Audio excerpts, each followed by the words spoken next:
this one's going to be pretty quick, pretty short, because I just got back from the Poetry Slam. It's very late at night, and I'm going to want to go to bed soon. I'll talk about some stuff more in depth when I update my next vlog.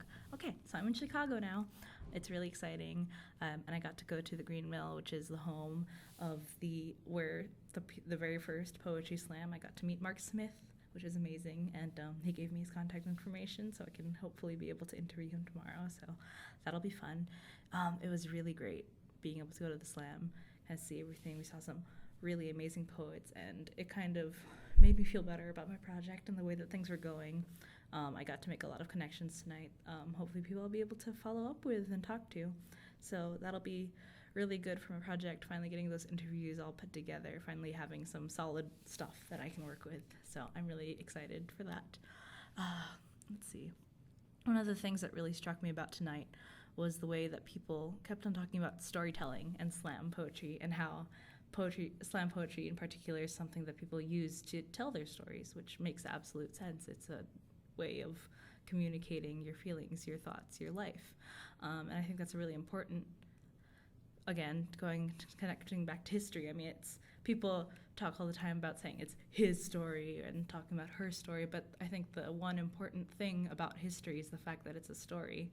We're telling the story about humanity and everything that we've been through, or at least we're doing the best that we can to tell people's stories. And I think that's something that poetry and history have in common, and that's something that was really emphasized for me tonight.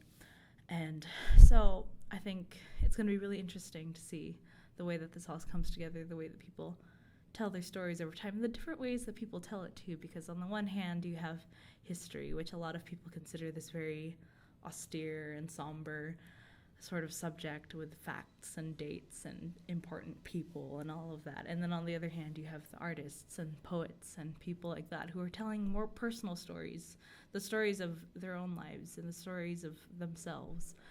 And I think at the end of the day, neither one of them is more important, and I think both can really learn for each other. So I hope that that's something that I get to show people and I get to actually see in my work. So I'm going to be reading a poem from one of the women that we saw tonight. Her name's Angela Jackson. The book of poems is called It Seems Like a Mighty Long Time. Looks like this. And apparently she has won a pushcart prize, the Tri-Quarterly's Daniel Curley Award, the Poetry Society of America's Shelley Memorial Award, the Academy of American Poets Prize, and grants and fellowships from the National Endowment for the Arts and the Illinois Arts Council. So that's some pretty cool stuff. She was a really awesome woman. So this is American Justice. No one has told you that it hurts to be bound and gagged, like Bobby Seale in the courtroom of the once Chicago 8, then Chicago 7. And I am very much a woman.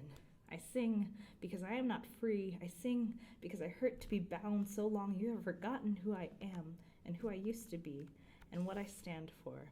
I ask you, are you surprised by what you see in a lopsided land? I couldn't say. I may be 26, but I'm an old woman in disguise, Aretha said then, and she was right. So I'm singing to you from the heart till the door closes on me, and a dream of a man encased in a bubble above my head like lines of conversation in a comic strip. I ask you, are you surprised by what you see in a lopsided land? I will sing for you as when I was 25 1,000 bound years ago.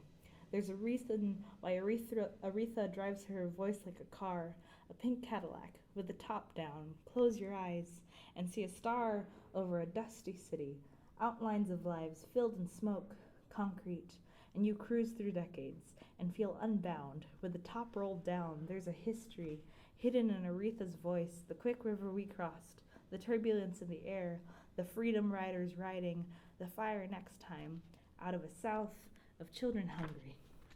Dancing before a shotgun shack singing, look in my eyes.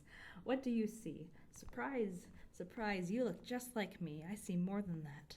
In all shades, but I couldn't say. That's how they paid me for speaking up. And my voice flew away from me on its own, then came back, wiser to me. I remembered how Nat Turner lay down in a field and saw visions as a gift from God above. And I knew what love was, and is, and loss going down slowly. Grace is a gift I can never see. It comes to us threaded through the eye of a needle. I am a poor woman. I am queen of my soul. I sing because God made me. and I sing because I am not free. Applause travels like rain and may pass over me, but my song comes back, home to sit in my own chest. After I pour it on you like sunshine on or sorrow you already know, traveling like mercies to console you, I can put it on you, till you start to mumbling your troubles, eyes surprised to see what you see in a lopsided land, when I sing like an old woman, with a flowing spring in her voice, a healing touch. I'll know you understand when you take my trembling, trembling hand, and it is still. Okie dokes. So, again, that was American Justice by Angela Jackson from her book It Seems Like a Mighty Long Time. She's a Chicago-based poet and an amazing person. So, thank you very much.